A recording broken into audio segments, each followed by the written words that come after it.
తాకట్లో ఉన్న బంగారాన్ని విడిపించి ఆ రోజున మార్కెట్ ధర కట్టి మిగిలిన డబ్బును మీకు అందిస్తుంది కొమ్మూరి గోల్డ్.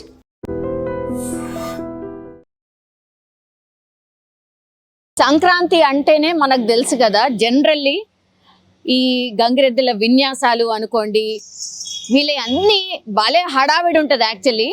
కానీ రాను రాను ఏమైపోయింది అంటే, వీళ్ళందరూ నిజం చెప్పాలంటే పల్లెటూర్లలో ఇంటి ముంగటికి వెళ్ళి వాళ్ళు విన్యాసాలు చేసి జనరల్లీ అయితే వాళ్ళ పుట్టగూటి కోసం చేస్తూ ఉంటుండే. కానీ కనుమరుగైపోయి ఇప్పుడు సిటీ దాకా వచ్చేసిండ్రు. సో ఒకసారి మాట్లాడదాం ఎందుకని పల్లెటూర్లను వదిలి ఇక్కడికి వచ్చిండ్రు, అండ్ అట్లాగే విన్యాసాలు కూడా చూడబోతున్నాం మనం. ఒక్కసారి మాట్లాడే ప్రయత్నం చేద్దాం. మీరు ఎక్కడి నుంచి వచ్చారు? మేము మెదక్ డిస్ట్రిక్ట్ నుంచి వచ్చాం మేడం. అచ్చా, ఓకే. మరి మెదక్ ఆన్నే మీకు బాగుంటది కదా, ఎందుకని సిటీకి వచ్చేసి? అక్కడ పల్లెటూర్లలో మామూలుగా దసరాకి దీపావళికి పల్లెటూర్లలో వస్తాము, సంక్రాంతికి ఇట్లా ప్రోగ్రాంలు చేయడానికి సిటీకి వస్తున్నాం మేడం. ఊరేగింపు చేస్తాం ఉత్తప్పుడు ఖాళీ రోజులలో, సంక్రాంతి ముందు రోజులలో. సంక్రాంతికి ఏమో షూటింగ్లలోకి వెళ్ళిపోతాం మేడం. షూటింగ్ శిల్పారంలోకి వెళ్తాము.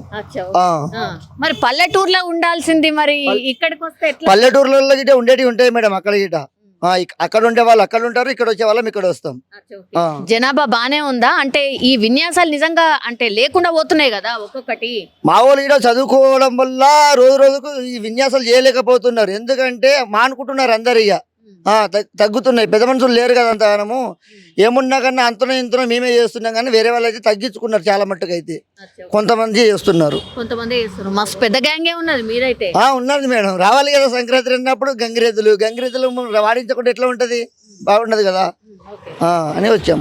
అంటే మామూలుగా మీకు అందరూ ఇప్పుడు మీరు ఇంటి ముంగడికి వెళ్ళి మామూలుగా ఈ విన్యాసాలు చేస్తూ ఉంటారు. నిజంగా వేసే వాళ్ళు ఉంటున్నారా? వాళ్ళు వేస్తారు మేడం, వేస్తారు. ఎందుకు ఇయ్యరు? తక్కువ అయిపోయినారు కానీ ఇచ్చేవాళ్ళు ఇస్తారు, ఎన్నోళ్ళు ఇయ్యరు. ఇక అంతే. వాళ్ళని కొద్దిసేపు మాట్లాడి వాళ్ళని ఒప్పించే ప్రయత్నం ఏమైనా చేస్తున్నారా? ఎట్లా? కొద్దిసేపు మాట్లాడతాం, ఇస్తానేమో తీసుకుంటాము, లేకుండానేమో వెళ్ళిపోతాం. ఇక వాళ్ళ దగ్గర దాచిపెట్టింది అయితే కాదు కదా మేడం. వాళ్ళ దయ ఉంటేనేమో ఇస్తారు, లేకుంటే లేదు. మరి ఎట్లా దీని పోషణ? ఎట్లా దీని పోషణ మేమే చూసుకోవాలి. ఇక ఇచ్చిన కాడికి తీసుకోవాలి, దాన్ని పోషించుకోవాలి, దాన్ని బతికించాలి, మేము బతకాలి. ఎన్ని ఉన్నాయి మీ దగ్గర? ఇట్లా మా దగ్గర బాగానే ఉన్నాయి మేడం, ఒక 10 దాకా ఉన్నాయి. బానే ట్రైనింగ్ అంతా కూడా మీరే ఇచ్చుడేనా? లేదు, మా గురువు గారు ఇస్తారు మేడం. గురువు ఉన్నారా? అవునా? అవునవును. ఓకే. ఏమేమి నేర్పిస్తారు మామూలుగా? ఎన్ని రోజులు ట్రైన్ అప్ చేస్తారు దీన్ని? దీని ఒక 2-3 సంవత్సరాలు గురువు గారి దగ్గరికి అప్పగిస్తే గురువు గారు దీనికి విద్యా బుద్ధి నేర్పించినాక తర్వాత మాకు అప్పగిస్తారు మేడం. ఇప్పుడు మీరు ఇంత మంది ఉన్నారు కదా, ఏడా ఉండడం ఏంటిది? ఎక్కడ? ఇక్కడ సిటీకి వచ్చినప్పుడు ఎక్కడో దగ్గర ఖాళీ జాగా చూసుకొని, దానికి ఉండడానికి జాగా చూసుకొని మేము అక్కడ ఉంటాం మేడం. ఖాళీ జాగా చూసుకొని అక్కడ ఉంటాం. బాగా చలి అదంతా ఉంటది కదా? ఉంటది మేడం, ఏం చేస్తాం కదా, తప్పదు కదా. ఇక ఇప్పుడు ఎన్ని రోజుల పాటుగా సంక్రాంతి వెళ్ళిన దాకా ఇన్నే ఉంటారా? సంక్రాంతి రాక ఇక్కడే ఉంటాం మేడం. శిల్పారామంలో కూడా ఇప్పుడు సంక్రాంతి సంబరాలు జరుగుతాయి కదా మామూలుగా.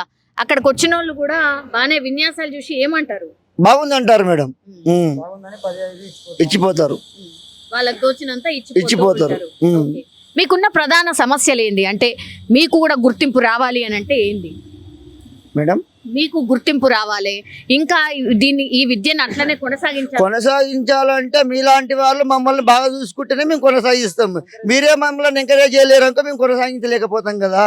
ఏంటంటే 10 మంది కూడా ఇంటి ముందుకు వెళ్తే డబ్బులు ఇవ్వట్లేదు. చూస్తున్నారు కానీ ఆటో చూస్తున్నారు, అంత చూస్తున్నారు. దాని గడ్డికి కావాలంటే మాకు కూడా కొంచెం 10-5 ఎక్కిస్తేనే దానికి గడ్డి మేత పెడతాం. దానికి ఇప్పుడు అది కూడా ఇవ్వకుండా చూసిన వాళ్ళు కూడా వెళ్ళిపోతున్నారు ఇవ్వకుండా. గంగిరెద్దులు అరే డైలీ వచ్చేటోళ్ళు లాగా మేము ఎప్పుడు పండగ ఒకటి, సంక్రాంతికి ఒకటి వస్తాం. ఇక ఇంటికాడ ఊర్లలో ఇక చచ్చిపోయిన వాళ్ళ దగ్గర దినాల కాడ అక్కడ ఆడిపిస్తూ ఉంటాం. మిగతా టైంలో మీరు ఇదేనా? ఇదే సావుల కాడ దినాల కాడ ఆడిపిస్తూ ఉంటాం. ఇక మాకు ఆవులు లేగలు ఇస్తూ ఉంటారు. ఇక ఇక్కడ సిటీలో ఏంటంటే కొంచెం డబ్బులు ఎక్కువ ఇస్తారని వస్తే, ఇక్కడ సిటీలో పల్లెటూరుల కన్నా దారుణం అయిపోతుంది. ఇస్తలేరు డబ్బులు, అసలు ఇస్తలేరు. అందుకు సో ఇది మనం విన్యాసాలు చూసి చాలా సంతోషిస్తాం, కానీ ఎన్ని బాధలు ఉన్నాయో తెలుసు కదా. సో ఇట్లా గంగిరెద్దులు ఎప్పుడైనా మీ ఇంటికి వచ్చి కనబడితే మాత్రం దయచేసి వాళ్ళకు కూడా ఎంతో కొంత సాయం చేస్తే కనుమరుగు కాకుండా ఉంటారు వీళ్ళు. ఇదొక్కటి మాత్రం వాళ్ళే కాదు మనం కూడా గుర్తుంచుకోవాలా, ఆ రిక్వెస్ట్ ని మనం కూడా తీసుకోవాల్సిందే.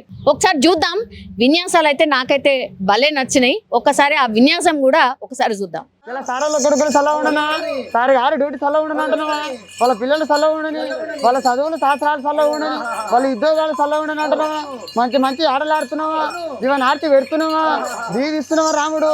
ఇలా సంక్రాంతి సంబరాలు మంచి మంచి ఆటలు ఆడి మంచి మంచి బుద్ధులు చూపి ఏ చేతోటి రాముడు ఇవ్వాలి నీకు దానం ఇచ్చేది రైట్ హ్యాండ్ చూపి నీ గడ్డికి పిండికి ఆ చేత దానం చేయంగా సారోళ్ళ కొడుకులు చూసి, సారోళ్ళ డ్యూటీ చూసి, సారి గారి బలయాలు చూసి, వాళ్ళ ఉద్యోగాలు చూసి, వాళ్ళ డ్యూటీలు చూసి, వాళ్ళ చదువులు శాస్త్రాలు చూసి, వాళ్ళ ఇంటి మీద ఎవడైతే తెడతాడో నేను కాలు కింద మాకు తీర్చాలి. ఎట్లా మస్తు పెట్టినావు సారోళ్ళు అందరికీ వినాశం చేయి, వినాశం చేయి. తిరుపతి పోయి గుడికాడికి పోయి కోటొక్క మొక్కలు ఎట్లా మొక్కిరండి అట్లా మొక్కాలి అందరికీ. ఇలా ఏనాడు తింటున్నావు గడ్డి మరి సార్ గారి పేరు మీకు వెళ్ళి అడగసాలి జనాకురా పాలలోకి వచ్చేది బతుకమ్మ పండుగ, పెద్దలకు వచ్చేది పెత్తరమాస పండుగ. బతుకమ్మ పండుగ నాడు అమ్మవారి కొడుకులు, అమ్మవారి పిల్లలు లంక తోలలాగా చేతులు చేసుకొని, కమల పాకుల్లాగా నాలుకలు చేసుకొని, మా జాతర పొట్టెమ్మలు పెట్టుకొని బతుకమ్మ ఎట్లా ఆడిరో మన రాములు అట్లా ఆడాలరా. ఏ రాముడు బతుకమ్మ ఆడరా బాబు.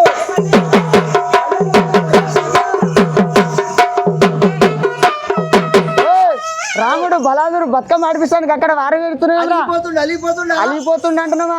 పెళ్లి పిల్లగాడు పెళ్లి పిల్లగాడు పెళ్లి పిల్ల 6 దాళ్ళకి చుక్కకి ఎట్లా పోయిరో మన రాములు అట్లా ఆటకు సరదా పోయిందిరా. ఆటకు పోయింది రాముల్ని పగ్గం బట్టి పట్టుకొస్తున్నావా, కోళ్ళ బట్టి కొట్టుకొస్తున్నావా, ఇద్దరం కలిసి ఎత్తుకొచ్చి బట్టలు వండవేద్దామా.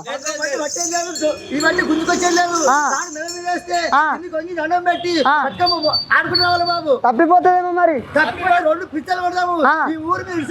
అంత పరీక్షనేనా. బజా బజా బజా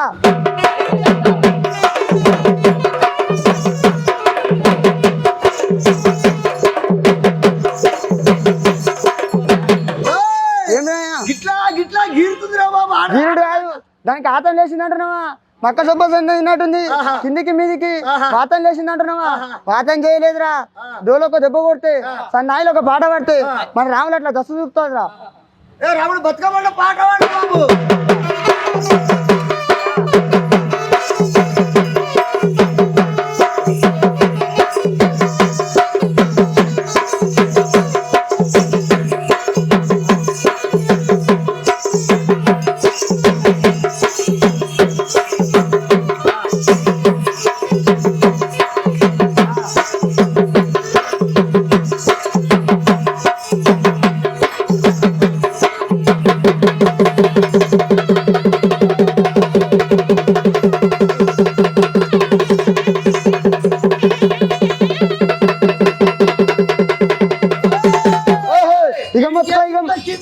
కింది కాలు కింద పడింది, మీ కాలు 3 పడుతుంది, 33 66 రోగాలు గుండె వచ్చి అమ్మగారు 100 చరాలు కూడా ఓడిపోయింది బాబు. చచ్చిపోలేదురా.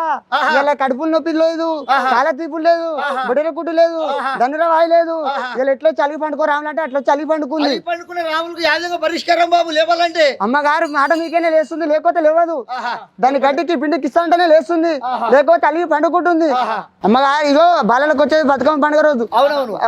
వాళ్ళ బిడ్డలు వాళ్ళ కొడుకులు ఒక అమ్మగారి కొడుకుల్ని అమ్మగారి బిడ్డని పెళ్లి చేసిస్తే, అమ్మగారి బిడ్డని పెళ్లి చేసిస్తే ఒక ఊరికి ఇస్తే బంగారం పెట్టమ్మా అని బతుకమ్మ పండుగకి వచ్చి బతుకమ్మ యా విధంగా ఆడి బంగారం పెట్టమ్మా, నాకు 20 లక్షలు కట్టం పెట్టమ్మా, కారు అని ఆ విధంగా అలిగి కూర్చుంటుందో రాముడి ఆ విధంగా అలిగి చెప్ప దెబ్బి కొడితే ఎట్లా అలిగి పండుకుంటో మన రాములు అట్లా అలిగి పండుకోమంటున్నావా.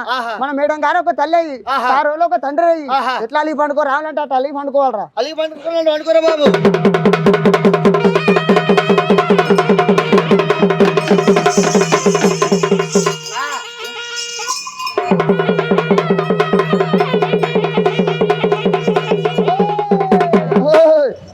ఇక మొత్తుకో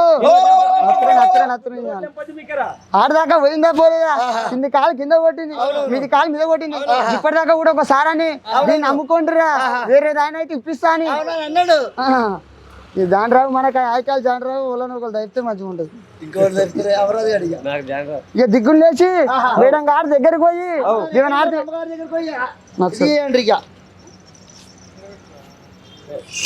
లేరా బాబు అయిపోయింది లేరు ఇక ఇంకొకరు ఆకింది అయితేనేమో దయపోతుంది. సో విన్యాసాలు చేస్తుంది అని చెప్పిన కదా, విన్యాసాలు ఎంత మంచిగా చేసింది. ఈవెన్ బతుకమ్మ కూడా ఆడింది. ఒక్కసారి అంటే వీళ్ళ బతుకు చిత్రం ఎట్లుందో మనం కల్లారా చూసినాం కదా. ఒకటే నేను రిక్వెస్ట్ చేస్తున్నా, ఎవరైనా సరే ఇట్లాంటి వాళ్ళు కనబడ్డా, ఇట్లాంటి అంటే పండగ పూట ఇలాంటి వాళ్ళు ఎవరు వచ్చినా సరే, గంగిరెద్దులు మీ ఇంటికి వచ్చినా సరే ఒట్టి చేతులతో మాత్రం దయచేసి పంపించకండి. ఇగో ఇక్కడ స్కానర్ కూడా ఉంది. It's a request. నేను కూడా జస్ట్ ఇప్పుడే స్కాన్ చేస్తూ ఉన్నా. సో ఎవరు మీ ఇంటి ముందర ఇట్లా గంగిరెద్దులు కనబడకుండానే పోతున్నాయి, కనుమరుగైపోతున్నాయి. వీటిని బతికించాలంటే మాత్రం ఖచ్చితంగా మీరు కూడా మీ వంతు సహాయం చేయండి. ఇది మాత్రం సంక్రాంతి పండగ సందర్భంగా మా తరఫు నుంచి కూడా రిక్వెస్ట్.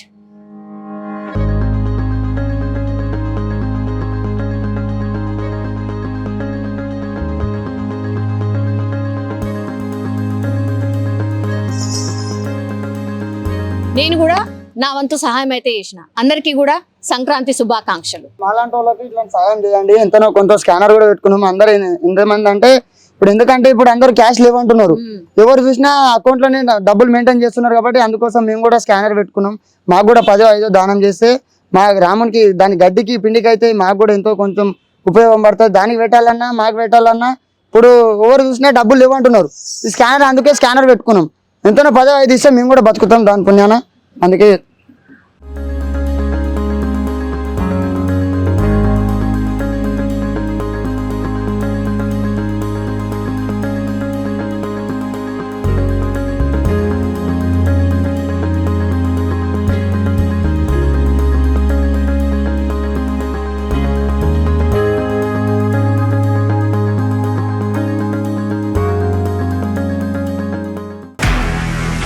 నిజంగా ప్రస్తుతం ఉన్నటువంటి సమాజం దేనికి ప్రయారిటీ ఇస్తుంది? ఆర్థిక సంబంధాల చుట్టూ మాత్రమే తిరుగుతుంది. మళ్ళీ ఎన్నికలంగానే చాలా విరక్తి కలుగుతాను. మంచి అనిపిస్తుంది కదా, లేడీస్ కూడా ఛాలెంజింగ్ జాబ్స్ చేసినప్పుడు చాలా బాగుంటది. ట్రాఫిక్ అసిస్టెంట్స్ గా నియమించిన ట్రాన్స్జెండర్స్ అందరితో సాల్యూట్ చేయించుకుంటున్నారు. ఫుడ్ డెలివరీ ఇవ్వటానికి వెళ్ళినటువంటి డెలివరీ బాయ్ అనిల్ పై కళ్ళ ముందు